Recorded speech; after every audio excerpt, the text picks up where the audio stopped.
कानी बहू। किशोरी लाल जी के बेटे राघव की शादी की बात जगह जगह चल रही थी, लेकिन किशोरी लाल जी को कोई लड़की पसंद ही नहीं आती थी। और उसकी एक ही वजह थी, किशोरी लाल जी का लालची होना। उनको लड़की वालों से मोटा दहेज चाहिए था और इसी चक्कर में एक दिन वो एक बहुत पैसे वाले के घर अपने बेटे का रिश्ता लेकर पहुंचे। उस आदमी का नाम था ओम प्रकाश। देखिए किशोरी लाल जी, मेरी एक ही बेटी है और मेरी सारी संपत्ति जायदाद सब कुछ मेरी बेटी नैना का ही है।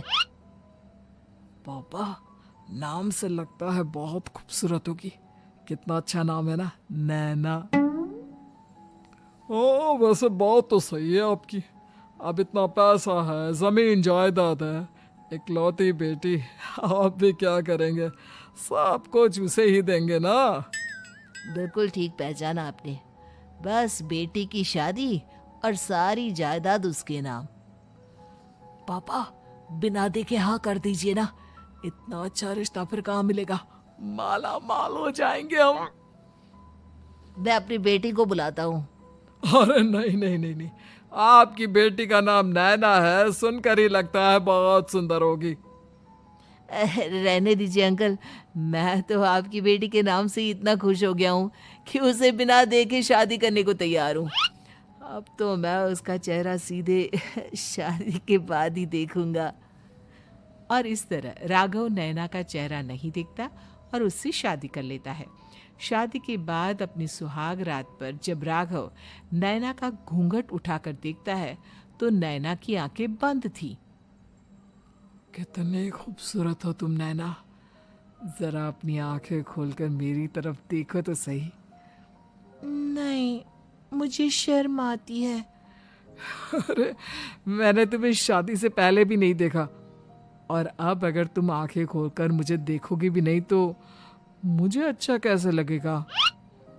इससे पहले कि नैना अपनी आंखें खोलकर राघव की तरफ देखती, अचानक से लाइट चली गई और राघव नैना को पूरी तरह से देख भी नहीं पाया। अगली सुबह नैना राघव के लिए नाश्ता बनाकर लेकर आई। अरे ये क्या, आधा पराठा सीका हुआ है और आधा बिल्कुल कच्चा। ये तुमने क्या किया नैना? बहू, तुमने क्या आधा पराठा तवे से नीचे लटका कर रखा था, जो आधा सिका है और आधा कच्चा? मुझे जितना दिखेगा उतना ही तो सीखूंगी ना पापा जी। जहाँ जहाँ मुझे नजर आ रहा था वहाँ मैंने सीख लिया, जहाँ जहाँ नहीं दिखा वहाँ कच्चा रह गया होगा। इसका क्या मतलब है? ये कैसा मजाक कर रही है तुम? अरे बहू, तुमने इतना लंबा घूंघट क्यों लगाया हुआ है? देखो, हमारे घर में बहुओं को बेटी की तरह रखा जाता है, और फिर तुम तो इतना सारा माल लेकर आई हो। देखो, ये घूंघट डालकर रखने की कोई जरूरत नहीं है। हाँ नैना, पापा जी ठीक कह रहे हैं, तुम तो आराम से रहो, अपना ही घर समझो। नैना अचानक से अपना घूंघट उठा लेती है। अरे ये क्या पापा, नैना की तो एक आंख फूटी हुई है। नाम से नैना, लेकिन ये तो कानी बहू निकली। मेरे साथ धोखा हुआ है, धोखा। बिना दिखाए अपनी कहानी लड़की मेरे संग ब्याह दी। मुझे कहानी भी नहीं चाहिए। मुझे अभी ओम प्रकाश जी से बात करनी पड़ेगी। आखिर उन्होंने मेरे साथ ऐसा किया क्यों? अरे, आप लोगों ने ही तो पापा से कहा था कि आप लोग शादी से पहले मुझे देखना नहीं चाहते। अब मेरे पापा पर क्यों इल्जाम लगा रहे हैं? अरे लेकिन उन्हें बताना तो चाहिए था ना कि तुम कहानी हो, एक आंख से तुम्हें दिखाई नहीं देता। किशोरी लाल और राघव नाराज होकर ओम प्रकाश को अपने घर बुलाते हैं। पापा जी, ये आपने क्या किया? शादी से पहले बताया क्यों नहीं कि नैना की आंखों में परेशानी है?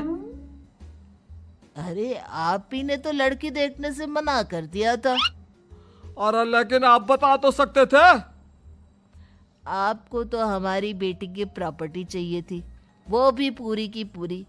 अब क्या हुआ अगर उसे आधा दिखाई देता है? प्रॉपर्टी तो आपको पूरी मिल गई ना। अरे ये क्या बात हुई? मेरी शादी प्रॉपर्टी से नहीं, आपकी बेटी से हुई है। अब ये तो पहले सोचना चाहिए था। तब तो मेरी प्रॉपर्टी देखकर तुम्हारी जुबान लप लपा रही थी। लेकिन मैं कानी लड़की को अपनी बीवी बनाकर नहीं रख सकता। पापा कुछ करिए ना आप। हाँ करता हूँ। देखिए ओम प्रकाश जी, आप हमारे साथ ऐसा नहीं कर सकते। और तुम देखो, अगर तुमने मेरी बेटी से शादी तोड़ी ना, तो जो भी प्रॉपर्टी मैंने तुम्हें दी है वो तो पूरी की पूरी वापस ले ही लूंगा, और आधी प्रॉपर्टी तुम्हारी भी लूंगा। अरे मेरी आधी प्रॉपर्टी भला क्यों लेंगे आप? इसलिए क्योंकि मेरी बेटी को आधा नजर आता है और उसकी नजर अभी तक तुम्हारी आधी जायदाद पर ही पड़ी है। अब तुम उसे घर से निकालोगे तो कुछ तो लेकर जाएगी ना। और अगर हम आपकी बेटी को अपने घर की बहू बनाकर रखे तो? तो तुम्हारी पूरी प्रॉपर्टी तुम्हारी ही रहेगी, और जो मैंने तुम्हें दिया है ना, उसमें से बस मैं आधा लेकर जाऊंगा। अरे लेकिन अब आप अपनी दी हुई प्रॉपर्टी में से आधी वापस क्यों लेकर जाएंगे? अगर मैं आपकी बेटी को अपनी पत्नी बनाकर रखने को तैयार हूं तो?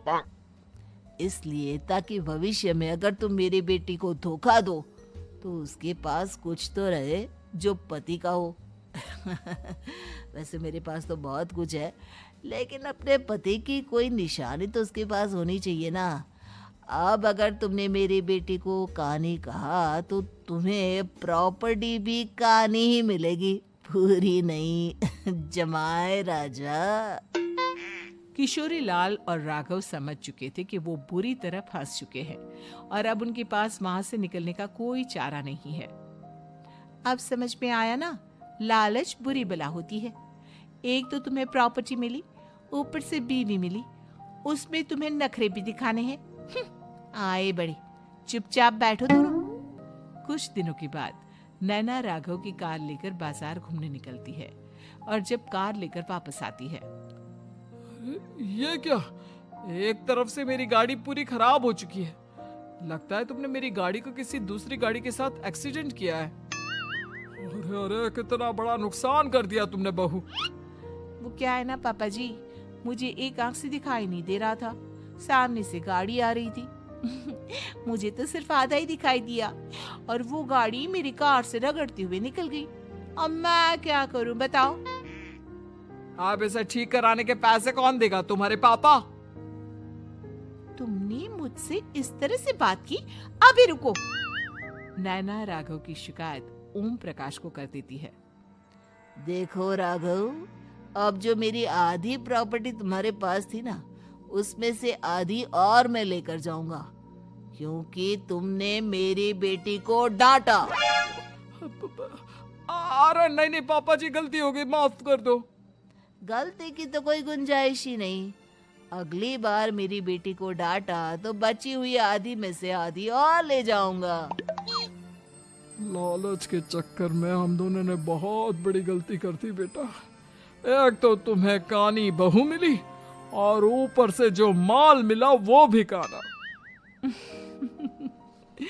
इस तरह राघव की हर एक गलती पर ओम प्रकाश उसकी प्रॉपर्टी का आधा आधा हिस्सा लेकर अपना सारा माल वापस ले गया और राघव को कानी बीवी से काम चलाना पड़ा।